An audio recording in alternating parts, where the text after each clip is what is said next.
30 star प्रचारकों में से किसी एक ने भी बिहार के आवाज को सुनने की कोशिश नहीं की।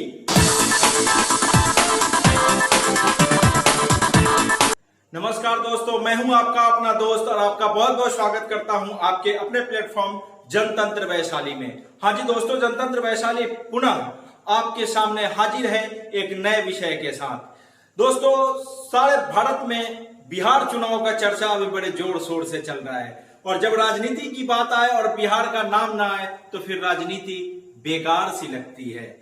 बिहार में चुनाव का ऐसा बयार बह रहा है कि हर आदमी को कहीं सिसकी, कहीं सर्दी, कहीं गर्मी का एहसास हो रहा है। उस सर्दी और गर्मी के एहसास से जनतंत्र वैशाली अछूता कैसे रह सकता था। जनतंत्र वैशाली को भी उसकी हल्की हवा लगी है और मैं आपके सामने हाजिर हूं बिहार चुनाव का एक छोटा सा अंश लेकर। आपको निश्चित तौर पे ये पता होगा कि भारतीय जनता पार्टी विश्व की सबसे बड़ी लोकतांत्रिक पार्टी है। हम बात कर रहे हैं आज बिहार विधानसभा चुनाव पे जो राजनीति गरमाई हुई है, जो सर्दी गर्मी और उबाल उफान बिहार में चल रहा है। हर चौक चौराहे पर सिर्फ चुनाव चुनाव चुनाव और चुनाव। लेकिन जनतंत्र वैशाली उन आवाजों से हटके सिर्फ अलग आवाज उठाने के लिए अपनी पहचान बनाती जा रही है। जनतंत्र वैशाली आज आवाज उठा रहा है भारतीय जनता पार्टी के स्टार प्रचारक पे। आप सही सुन रहे, स्टार प्रचारक। 30 बड़े दलों के साथ भारतीय जनता पार्टी ने बिहार में चुनावी शंखनाद कर दिया है।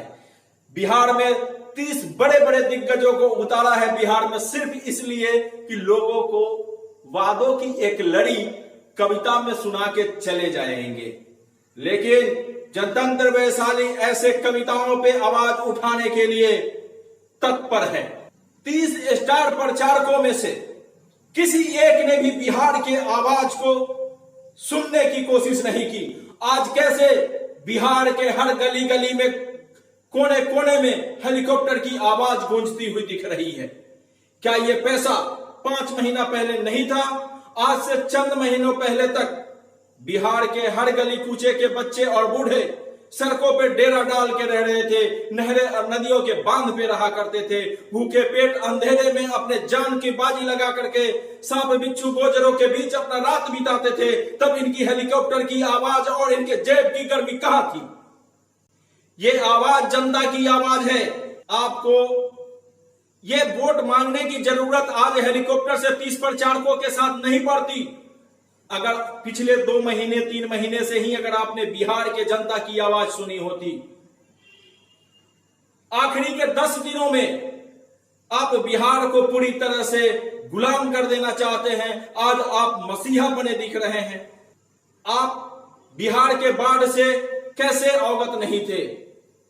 सारी दुनिया जानती है, भारत के कोने कोने के लोग जानते हैं कि बिहार और असम ऐसा प्रदेश है जहां हर साल बाढ़ की एक ऐसी भयंकर लहर आती है जिसमें लाखों जिंदगियां बर्बाद हो जाती है, लाखों लोग बेघर हो जाते हैं, लाखों लोग बेरोजगार हो जाते हैं, हजारों लोगों की जान चली जाती है। क्या इस सब चीजों से भारतीय जनता पार्टी इससे पहले अनभिज्ञ थी? क्या आप इन समस्याओं के बारे में जानते नहीं थे? आपने क्यों तब दर्द बांटने की कोशिश नहीं की? क्यों तब आप बिहार के जनता के जख्मों पे मरहम डालने के लिए नहीं आए? आज आपने 29 उम्मीदवारों को उतारा है। सॉरी, माफ करिएगा, उम्मीदवार नहीं आपके, वो स्टार प्रचारक हैं। सच में मैं उसमें से कुछ नाम आपको जरूर गिनाऊंगा।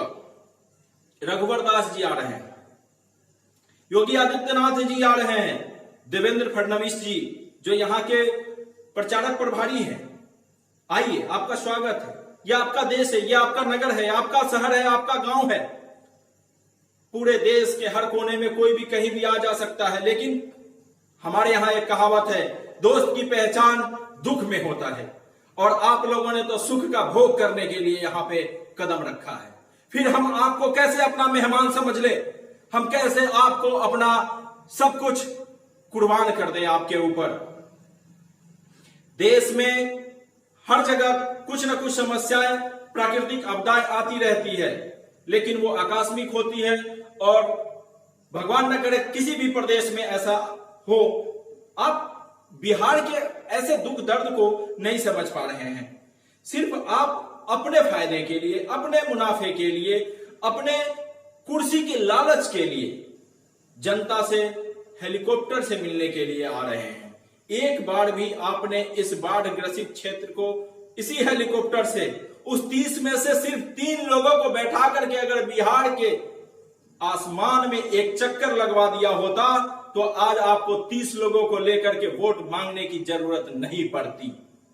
आज से कुछ दिन पहले जब बिहार एक बड़े ही विपदा से गुजर रहा था, आपने एक बार भी, प्रधानमंत्री मोदी जी भी यह कोशिश क्यों नहीं की? जहां लोग भूखे मर रहे थे, लोग पीने वाले पानी के लिए तरस रहे थे, चारों तरफ बाढ़ के पानी फैले हुए हैं, बीच में छोटे से टीले पे लोग खड़े रहते थे। अगर हकीकत में आप उनके अनुभवों को सिर्फ अकेले में महसूस करके देखिए, अगर आपके आंखों से आंसू न निकल आए तो फिर कहिएगा वो सीन कैसा होता है, वो मंजर कैसा होता है, वो दर्द क्या होता है। इसका अनुभव सिर्फ वही ले सकते हैं जिन्होंने इसको झेला है और जिनके अंदर ये इंसानियत है, जिनके अंदर हैवानियत भरी होगी, वो कभी इस दर्द को नहीं समझ सकते। मैं सभी स्टार प्रचारक महानुभावों से हाथ जोड़ के विनती करता हूं, कृपया बिहार को ऐसे गुमराह मत कीजिए, बख्श दीजिए। भारत के हर कोने कोने के विकास में बिहार का बहुत बड़ा योगदान है। आप किसी भी क्षेत्र में चले जाइए, वहां के नीचे से नीचे तबके से लेकर के ऊपर तबके तक बिहार के हर सदस्यों के द्वारा वहां सहयोग जरूर किया जाता है, वो चाहे प्रत्यक्ष रूप में हो या अप्रत्यक्ष रूप में हो। जो देश के प्रगति में इतना बड़ा योगदान करता हो, उसके साथ ऐसी व्यवस्था और ऐसी व्यवहार कैसे बर्दाश्त किया जा सकता है?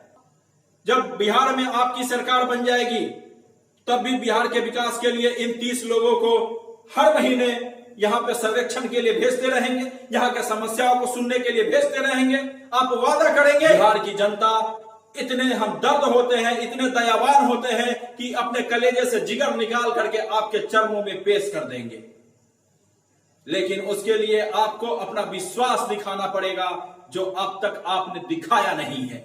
जनतंत्र वैशाली के दर्शकों से यह मेरा विनम्र आग्रह है, आप चाहे जिस भी पार्टी को समर्थन करते हो, आप जिस भी विचारधारा को समर्थन करते हो, हर विचारधारा के लिए यही संदेश है, आप हमारे दुखों में काम नहीं आते हैं और सुखों का भोग करने के लिए बड़े बड़े गाड़ियों में बैठ करके बड़े बड़े जलसों के साथ हमारे सामने हाजिर हो जाते हैं। आप नहीं जानते जब हम दाने दाने के लिए तरसते हैं और आज आपके लाखों क्विंटल दाने सिर्फ सड़कों पे बिखेर दिए जाते हैं लोगों के पेट्रोल, डीजल और फूल मालाओं के। ये कैसे संभव है? ये निश्चित तौर पर सिर्फ भारत और भारत में भी उस जगह पे संभव है जिसका नाम है बिहार। मैं भारतीय जनता पार्टी को मुख्य रूप से इसमें नाम लेकर के इसलिए बोल रहा हूं क्योंकि आप इस देश के सत्तारूढ़ पार्टी हैं और विश्व के सबसे बड़े पार्टी है। दोस्तों, ये मेरा आवाज एक गुस्सा भरा हो सकता है क्योंकि हम भी एक आम नागरिक है और हम दिन प्रतिदिन ऐसी समस्याओं को देखते देखते ये आवाज एक गुस्से के रूप में निकल रहा है। मैं माफी चाहता हूं। मैं आपसे विनम्र आग्रह कर रहा हूं कि आप जब भी अपने क्षेत्र में कोई भी इस तरह के नेता मंत्री लोग आते हैं जो आपके दुखों में कभी साथ नहीं देते, आपके समस्याओं का कभी समाधान नहीं करते, सिर्फ वोट मांगने के लिए आते हैं, आप उन्हें विनम्रता पूर्वक पहले हाथ जोड़ करके बोल दीजिए, जब मुझे अपने भरोसे ही जीना है।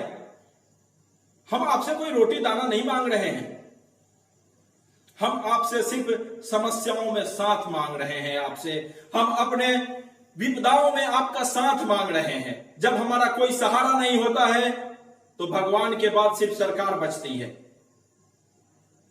दोस्तों, वीडियो बहुत लंबा हो जाएगा, इसलिए मैं इस वीडियो में सिर्फ इतना तक के लिए जय हिंद, जय भारत।